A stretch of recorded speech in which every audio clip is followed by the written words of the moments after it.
Hi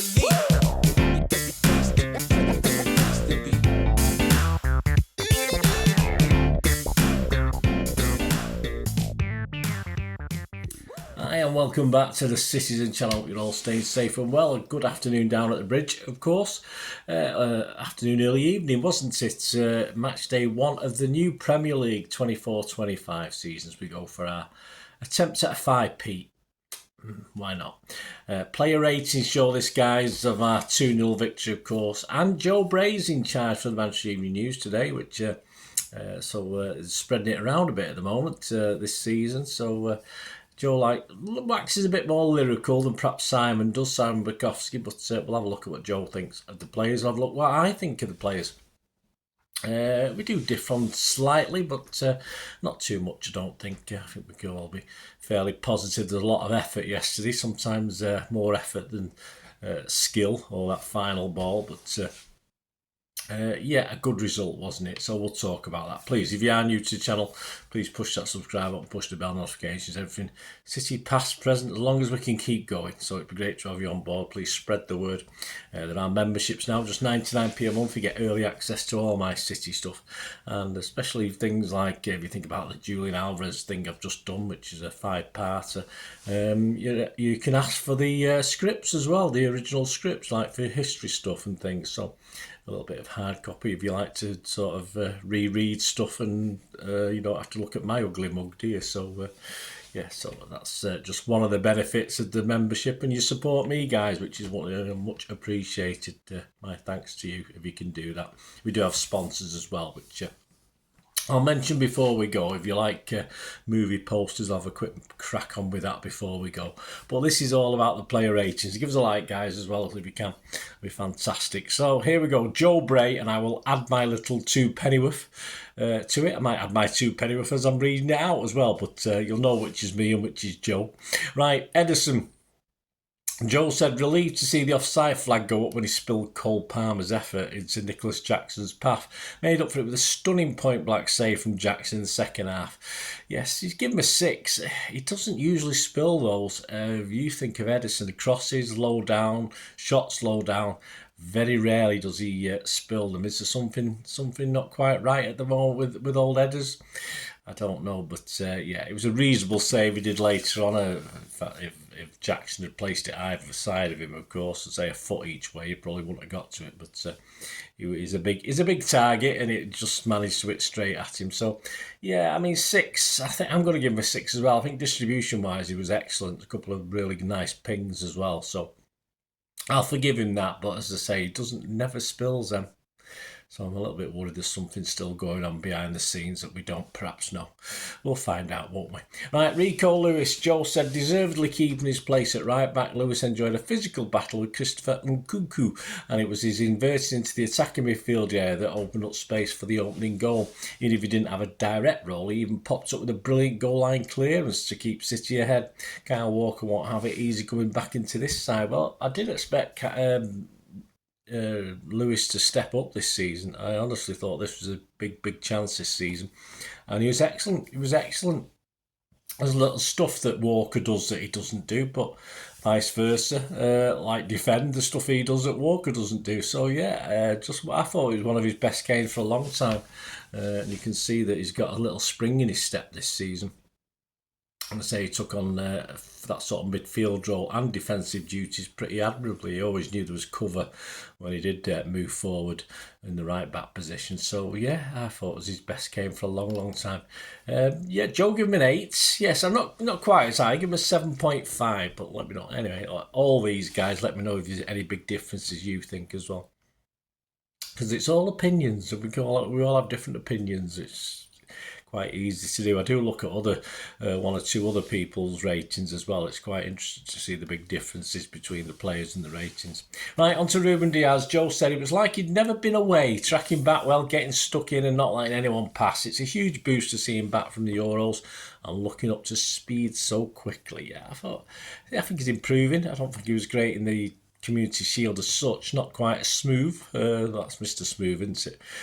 But I think he stood tall and did did his bit. So Joe's given him a 7. I'd give him a 7 as well. I thought Ruben Diaz was Nothing untoward, and he did his bit again. Manuel Akanji, Joe said his winning penalty at Wembley clearly gave him confidence, and this was another imposing performance in a game where he needed to be alert all the time. Joe's given him a 6. I'd give him 6.5 actually. Some early dodginess I noticed. A couple of times I thought, oh Manuel, what are you doing early into the game? But overall, I think he grew more into it. So I'll give him a 6.5. Gvardiol, Joe said, sometimes a little shaky out of possession, but with the ball produced some important moments to take the team up the pitch, embracing his attacking left-back role from the end of last season. I think once Pep's got it in his mind, he's stuck with it, isn't he? Joe's given him a 6. Again, I've been higher. I'll give him a 6.5. Again, not quite as rampaging as we have seen him, but as I say, defensively, a couple of little things. But Chelsea are a lively team. They're a good young team. You're going to give up some territory or not quite cut something out. So I think he played pretty well. As I said, not as rampaging as we've seen him, and perhaps that's playing to Pep's orders. So I give him a 6.5 anyway. Joe give him a 6. Kovacic, yes, Joe said a big ask to stand in for Rodri. He certainly is, especially without a partner at the base of midfield. Kovacic did most of the dirty work himself, and the biggest compliment, it was barely noticeable, just like Rodri, until his brilliant goal sealed the win. Yeah, there was a couple of times he lost it. There's a couple of one key moment where it sort of resulted in a goal, but it was actually knocked off. It was actually wiped off, of course, by VAR. So I noticed a couple of them. He's got sometimes just be a bit careful, but Rodri gets caught. I'm not going to have too much of a downer because Rodri gets caught as well. But these little burst forward runs that I always compare to Yaya Toure. And of course, a bit lucky with the goal because I thought the keeper perhaps could have done a little bit better. But he's got to put it. He got to it. He hit the target and made the keeper work. And if the keeper can't save it, he got a chance of scoring. That's what he did. But we'll have to get a song for him. I don't think we've got a song for Kovacic as such. I don't think we have. Anyway, you might tell me that we have, but I can't think of one. So we'll have to get a song for him soon because he's playing pretty well, isn't he? Joe give him an 8. I can't argue with that. I'd give him an 8 as well. Bernardo, did he mean to poke the ball into Haaland's path for the opener? Said Joe, of course he bloody did. I mean, you could see he knew where Haaland was and he made sure he directed it in his direction. How dare Joe question Bernardo? Either way, Joe said he begins the season with an assist and did well between a double pivot supporting De Bruyne further up. Guardiola can play him anywhere and he will perform. Yeah, I didn't notice him much in the first half. Perhaps the fact that we were obviously defending the end I was stood at. But I thought he grew into the game. And most noticeable, certainly when we gained a bit more control. We perhaps had about 5 or 10 minutes of the second half. We didn't quite control it very well, but otherwise, yeah, it was involved. And so that was a great assist, wasn't it? Never mind, did he mean it? Behave yourself.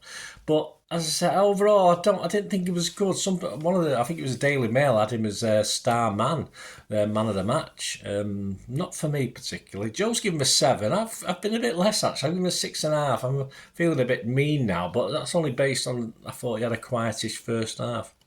Let me know what you think. Kevin De Bruyne, Joe said not strictly a number 10. More a roaming attacking man. De Bruyne was also involved and linked well with the fluid options around him.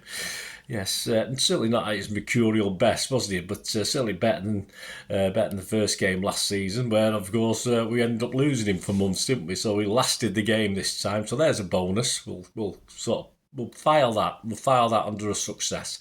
Joe will give him a 6. I'm going to give him a 6 as well. Old Savvy or Savino started on the right, said Joe, very surprisingly. Yeah, but switching around, that's what Pep does. And made the opener with his pass towards Haaland. Immediately switched to the left, he continues to probe, but this afternoon was cut short by a collision towards the end of the first half that saw him replaced at the break. I think he had ice. Hopefully it's something and nothing. Apparently it's old Pep, he's had this before. I mean, so he's telling our medical staff he'll be fine. So that's good to see, I suppose. But I'm sure we would have known when he had his medical, etc. if he's got any little ongoing problems. So it is a bit of a worry, really. Fingers crossed, it's not too bad anyway. And it's just something that he'll grow out of. That's as you do when you're a kid, you grow out of it, don't you? And yeah, I think Cucurella didn't enjoy facing him, or I don't think any of the Chelsea players enjoyed facing him. You got to certainly got to double up, even treble up, like himself and Doku, perhaps to some extent as well. So yeah, the can't argue. I mean, his debut, wasn't it? Excellent debut. Joe gave him a 7. I give him 7.5. I thought it was excellent, even though he's only on for the first half, of course. On to Jeremy Doku, I've just mentioned there. Joe said much better when switched back to the left, earning praise from the manager in the technical area. One fine effort tipped over, but a few final balls letting him down. I can't disagree with that. He was outshone probably by his wing partner. But we saw a lot of this from Doku last season. But he had spells where he looked tremendous. So just that final ball, he's got to finish off. Joe's given him a 6. Yeah, I've echoed that. I give him a 6 as well. On to Big Lummox, Erling Haaland. His 100th appearance, of course, and he gets his 91st goal. That's not a bad turnaround, is it? Haaland dancing to the air, he said, Joe, and chipped home his 91st goal, a bit like the old sandwich one. It just dinked it. I like that word, just dinked it over. Joel said, always there, even if he wasn't involved too much. To see that goal return after a century of appearances shows his superiority, and he's off the mark for the new season. He certainly is. I just thought, yeah, he was isolated at times, as is normal. That's what normally happens. Hopefully other players will pick up the slack, take advantage. I think he has to get on the wavelength of our new wingers, of course, especially Doku, who didn't quite gel with Erling, of course, and KDB didn't quite find him. So, but overall, great goal, good, well taken goal. That's what we bought him for, wasn't it? Joe's given him a 7. I've given him a 7 as well. And just one substitute to talk about, of course, Phil Foden came on just after half time for the second half. Joe said easing his way back into action on his first appearance since the 2024 Euro final. Not his most involved, but there's a full season to come. Yeah, Joe calls a spade, doesn't he? He doesn't mess about. I just thought he hugged that touchline, went through the motions. We know it's not his favourite position, but got some time in his legs and just an asset. It's just a useful out, wasn't it, for some of our players to play over to that touchline. But didn't expect too much. We didn't get too much. On to the man of the match as well. As I said, the Daily Mail had Bernardo was their man of the match. Yes, but the man of the match, yes, interesting one. Kovacic for City. Kovacic for me, but only just from Rico, in fairness. And Joe, who did Joe have man of the match? I've not even had a look here. 7 6s. Doing this 6s. Kevin De Bruyne, Bernardo got a 6.5. Kovacic got an 8. So he got an 8 from Joe. Anyone else? 6.5, 7, 7.5. Yeah, so Kovacic for Joe as well. So I think that's fair enough. As I said, I think Kovacic followed very closely by Rico Lewis for me as well. So let me know what you thought, guys. Let me know what you thought of the players. Any big differences? Anything we missed, me and Joe? It'd be great to have your opinion. Of course, do you agree with the man of the match, Kovacic, or was you Bernardo or Rico Lewis? Say anyone else? I can't think of anyone else particularly. Savvy for that first half performance might have worried the scorer. So there you go. Let me know anyway, guys. And please, very soon there'll be a Didn't Know That, of course, on the Chelsea programme. There in the background. One of those, and as soon a Pepsi 11 for match day 2, of course, will be coming up as we take on the Tractor Boys, don't we, Ipswich? And of course, a City 130 History Boys special on City against Ipswich, new and old and new. So please stay tuned for that. There's all, as I said, there's a Julian Alvarez quiz coming out, and there's a Julian Alvarez. Is out, and of course a 5-part look back at his time at City with unique insight into his performances, etc. Looked at by the Manchester media and my good self. So part 1's only been put out at the moment, so keep your eyes out for the rest of them, guys. It'd be great to have you on board. And I did mention sponsors, didn't I? Yeah, they've just got a little eBay shop. If you like, they've got movie posters from the 1990s and 2000s. It's called Piat 6505. So if you copy the link in the description below, we go straight to their shop. As I say, they've got hundreds of posters on there. They've got some rare DVDs as well, so anything you fancy. And you can always ask as well, because there's a film from the 1990s, 2000s that they haven't got listed. For every poster they've got listed, there's probably a couple they haven't listed yet, probably 2 or 3 they've not listed, so they might have one. So no harm, and if you don't ask, you don't get, do you? So have a word. And if you do buy anything from them, guys, just mention me, and you'll automatically get 10% refund as well. So don't forget that though, because they won't know unless you tell them. They won't know, will they? So if you do like anything or fancy anything on the site, my thanks to P@6505. Give me your support, guys. Oh, there you go. So check out my story of the game. As I'm recording this, I will be recording it, but that will be out on Tuesday after this Chelsea game. So from Tuesday with the story game, a little bit of fun with that as well. I try and put a bit of humour in, a bit of fun, or my sort of humour. But some's okay, some's not. If I do say so myself. I mean, I don't think it's slightly funny. I just drop it and don't do it at all. But yeah, sort of a humorous look and a serious. So I do have a serious look, but with a bit of fun as well. So check out the story of the game, guys. Thanks for watching. Tune in for those other things coming up as well. It'd be great to have you on board.